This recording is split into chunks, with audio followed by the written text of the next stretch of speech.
What single DNS record type can let a hacker silently steal all your email for a domain without even hacking the email server itself? Answer revealed in the video. Keep watching. It's a ethical hacking disclaimer. This video serves educational purpose only. It does not promote illegal activities. Viewers are responsible for any misuse of information related to ethical hacking, cybersecurity awareness. Welcome back to Blackbird YouTube channel, and before we type a single command, ask yourself when you type google.com what actually happened between pressing enter and seeing the page. Most people think it's magic. Hackers know it's DNS, and misconfiguring DNS is like leaving your house key under the mat. Today, they break DNS down so deeply. Today, we break DNS down too deeply. You will never look at domain name the same way. But the first a question you will answer only at the end, which I asked to in the starting. DNS stands for Domain Name System. Human remember names like TryHackMe.com. Computer remember numbers like 192.168.1.1. Or IP version 6. DNS translates domain names into IP address. Think of it, a phone book of the internet. But unlike a paper phone book, DNS is distributed across millions of servers worldwide. No single company on it. The decentralization is both its strength and a hacker's playground. DNS has mainly four types of server. DNS recurser, your personal assistant that asks questions for the you. Number two, DNS room name server, the internet's top level index. It does not know the answer but know where to send you. Number three, TLD name server, handles.com, .org, .net, .etc, everything. Number four, authoritative name server, the final authority that holds the actual IP address. Attackers love targeting the recursive as resolver because it catches answer, poison that catch, and everyone using that resolver goes to your fake site. If a hacker poison a recursive resolver's cache with a fake IP for bank, how long will the victims keep going to the fake site even after the real IP is fixed? A recursive query says, DNS server, you do all the work and give me the final answer. An interactive query says, give me the best answer you have right now, or refer me to someone closer. Your computer usually makes a recursive query to your ISP, Internet Service Provider's resolver. That resolver then makes interactive query to root, TLD, and authoritative name server. Why does this matter for hacker? Because in a DNS amplification attack, attackers spoof your IP and send tiny recursive query to open resolvers, which then flood you with huge response. What is the smallest DNS query size in byte than that can trigger a response over 60 times larger, turning a home internet connection into a weapon? Let's memorize the critical record types. A record, map, name a IP version 6.4 shop.tryhackme.com equal 1, 2, 3, 4. Double A, same but for IP version 6. CNAME, alias www.2 web server 01.tryhackme.com. MX, mail exchange tells emails where to deliver. TXT, human readable text, often for verification. SPF, DKIM, DMARC, NS, name server name records, says ask this server for domains detail. Hackers love TXT record because companies accidentally leak internals info theirs, and NS record, if attacker can change a subdomain's NS record to their own server, They control that subdomain completely. Subdomain takeover. Which DNS record type, if misconfigured, can allow an attacker to send email from a domain like co@yourcompany.com without even cracking a password? Remember question number 2. How long do victim keep going to poisoned catch? Answer. Until the TTL expire. TTL is the second. A typical TTL is 300 to 3600, 5 to 60 minutes, but some lazy admins set TTL to 24 hours or more. If you poison a record with a 24-hour TTL, victims are stuck for a full day. That's why hackers check TTL value during reconnaissance. Low TTL equal more dynamic but harder to poison long term. High TTL equal juicer target for cache poisoning.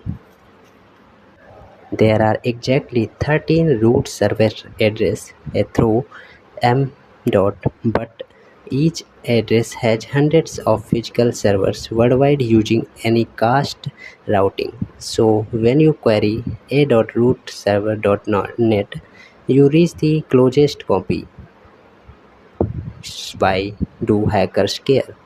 Because root servers don't hold many records, they just delegates. But if an attacker could intercept or block root server response, unlikely, they would cause massive outage. More religiously misconfigured DNS server that still allow recursive query from internet become DDoS reflectors.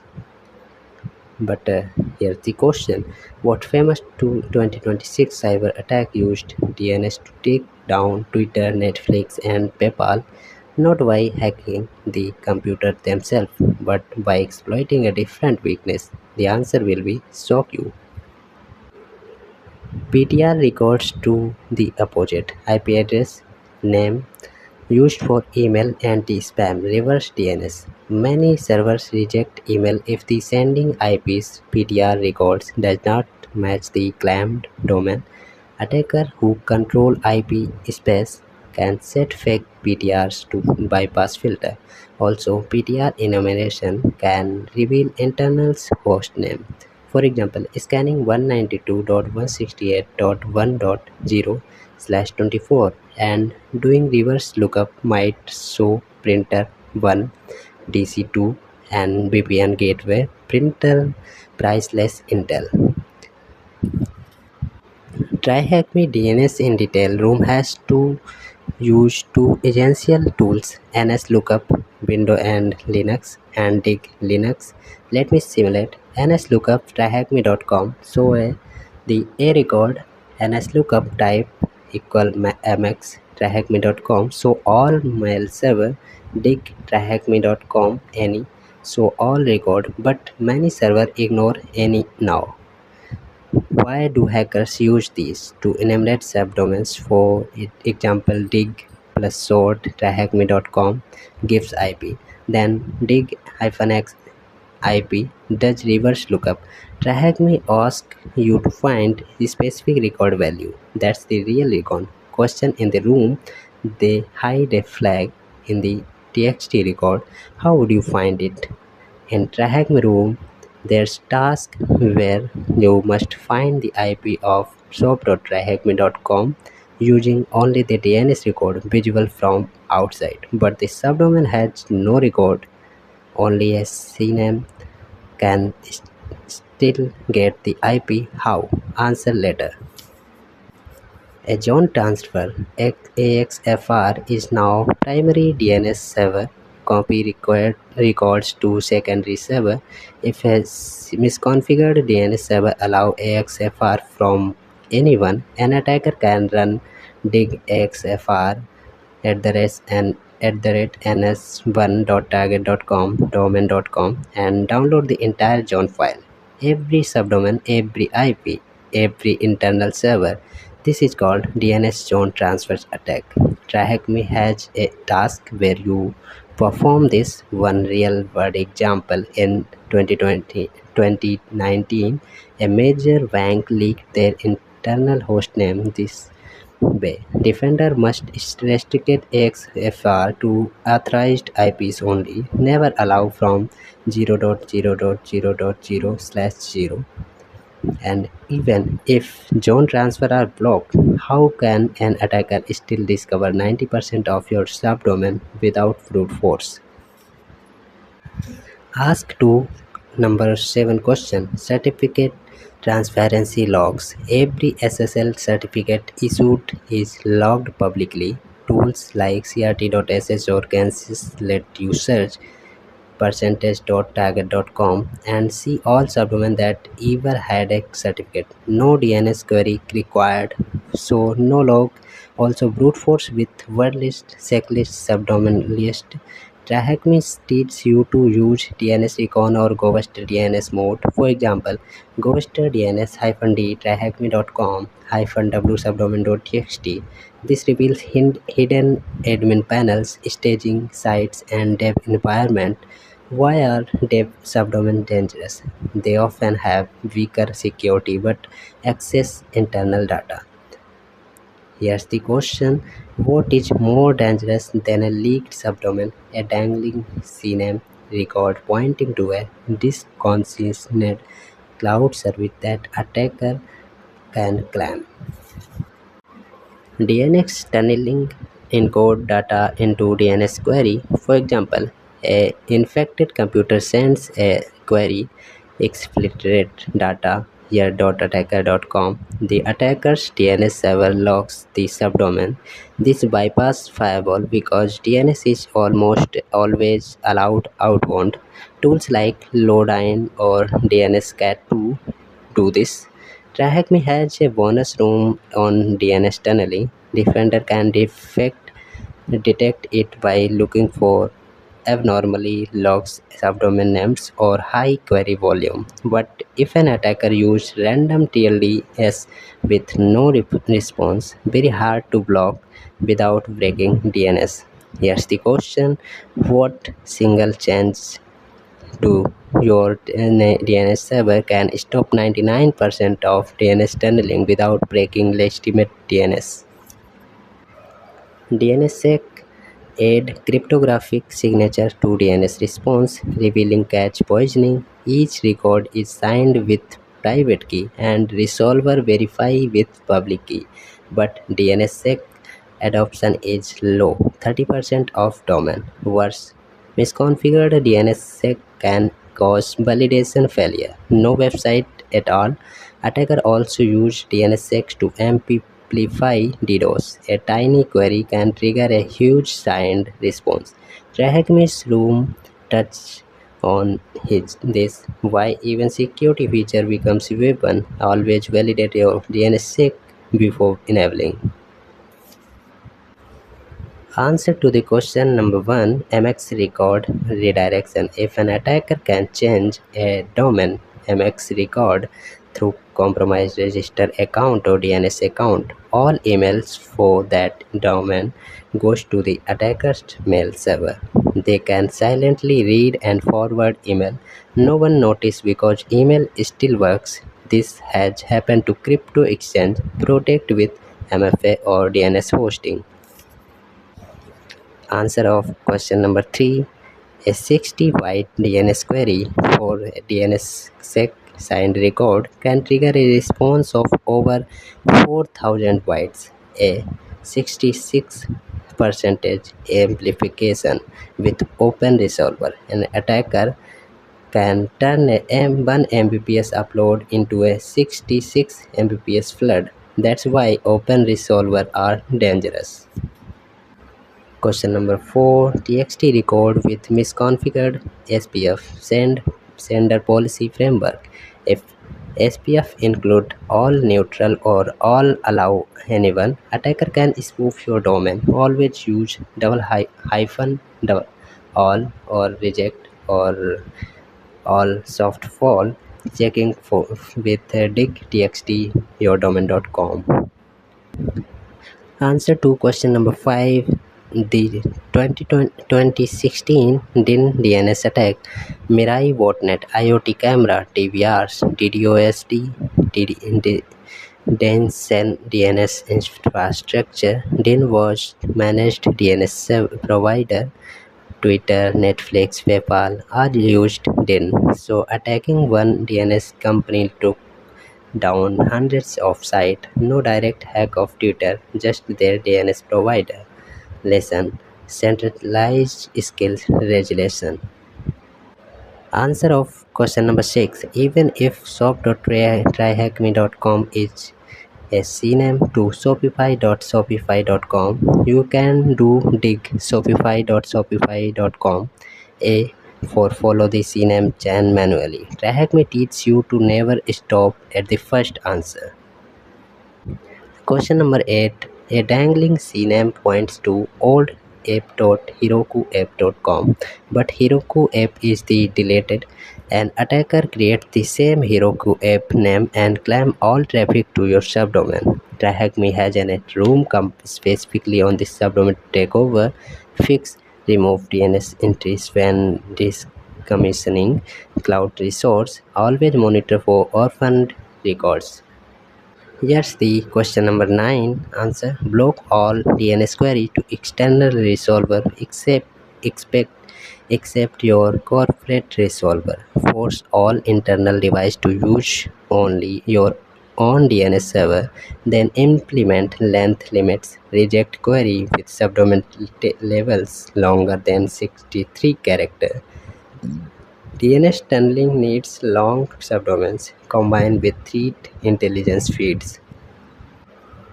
You survived for 20 slides. Now you go to the TryHackMe DNS in detail. It takes 45 minutes. You will perform zone transfer, brute forcing subdomains, decode DXT flags, and understand why misconfigured DNS is silent class. Every hacker you admire mastered the fundamental. DNS is the fundamental. Start the room, launch the attack box, type dig and see yourself.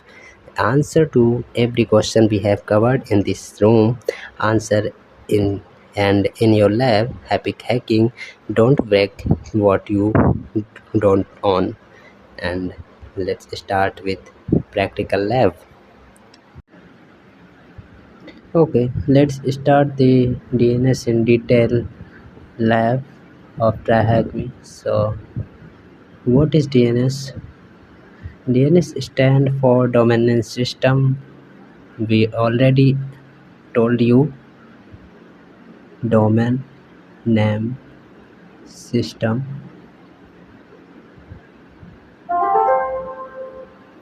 and here's the domain hierarchy. Root domain is this, which is blackword.vip. Dot is root domain, and top level domain is just like blackword.vip. .vip is top level, and second level domain is like you can read it also. Top level domain ATLD, that most right hand part of domain name. For example, tryhackme.com TLD is .com.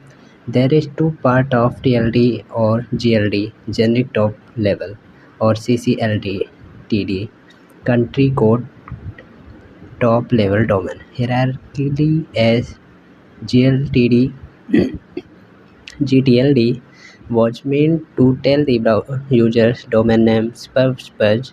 For example, a.com would be commercial purpose, .org for organization, .edu for educational, and .gov for government. And CCTLD was used in geographically purpose. For example, .ca for site based in Canada, .co.uk for site based in the United Kingdom, and so on. Due to such demand, there is influx of new GTLD ranging from .online, club, .website, and so many more. For full list of over 2000 TLDs, click here. You can see also 2000 TLDs. And second level domain, taking tryhackme.com as an example, the com.com part is TLD and tryhackme is the second level domain. When registering a domain name, and the second level domain is limited to 63 character, the TLD and can use only A to Z and 0 to 9, and hyphen cannot start at or the end with hyphen or have consecutive hyphens. Subdomains. A subdomain site on the left hand side of second level domain using a period of separate it, for example in the name admin.tryhackme.com, and part is subdomain. A subdomain name has the same creation restriction as a second level domain, being limited to 63 character and can use only A to Z 0 to 9, hyphen cannot allowed.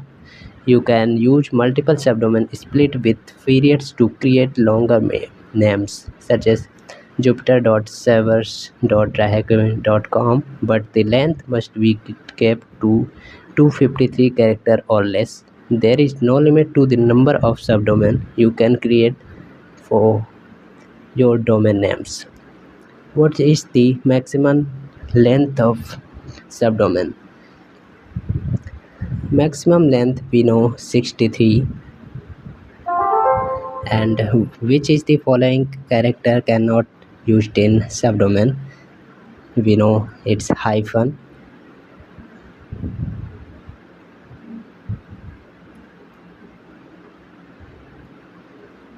I think character cannot used in subdomain. Yeah, this is hyphen. And what is the maximum length of domain name? Domain name maximum length is 253 character. And what type of TLD is .co.uk? We know we had already read this .co.uk for site based on United Kingdom. Top level domain is it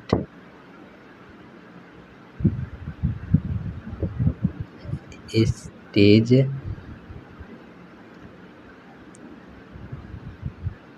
CCTLD is, which is geographically purpose CCTLD. And now let's go under record types. We know the A records. These records resolve the IP versions 4, for example this, and AA record, the record IP version 6. CNAME record, we already know everything. What type of record would be used to advise where to send email? We know MX Airage. And what type record handles IP version 6? We know AAA. Making request.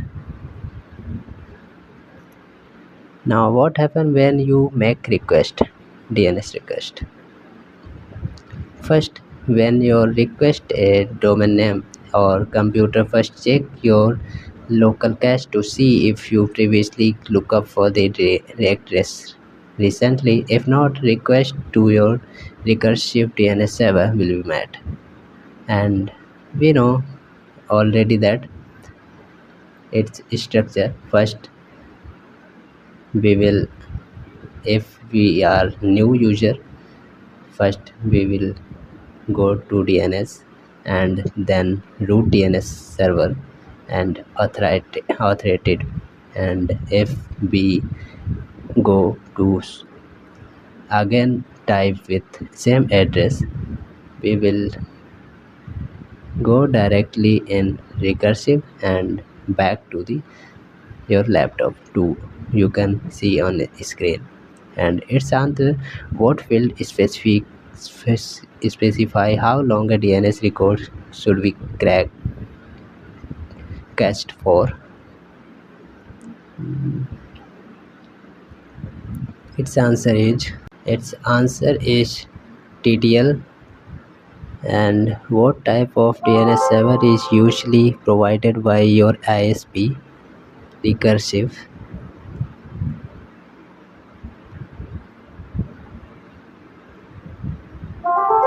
And what type of server hold all the records for a domain? Its answer is authoritative. And let's do task 5, which is practical. And what is the name of CNAME of shop.website.thm? Okay, we will open it and let's look up what is shop website.thm. Shop website.thm. Send request shop website.thm. We have to know CNAME records. So then request will be this, command will be this, and let's look up _type equals CNAME website.thm. We have to know shop and request type is CNAME. Then now we know the canonical name is shops.myshopify.com. We will copy it and paste in here. Check what is the value of txt records of website.thm. We have to know txt record and website.thm. It is primary level domain, so we know this is the command and we had run. We know the flag, copy it and paste here. Check what is the numerical priority value for the mx record. Okay, and done. It's 30. It's what is the IP address of a record of www.website.thm? We have to know now a record. Then this is address, copy it and paste in the question. We had solved the lab and meet with next video with responsibly. Enjoy and bye bye.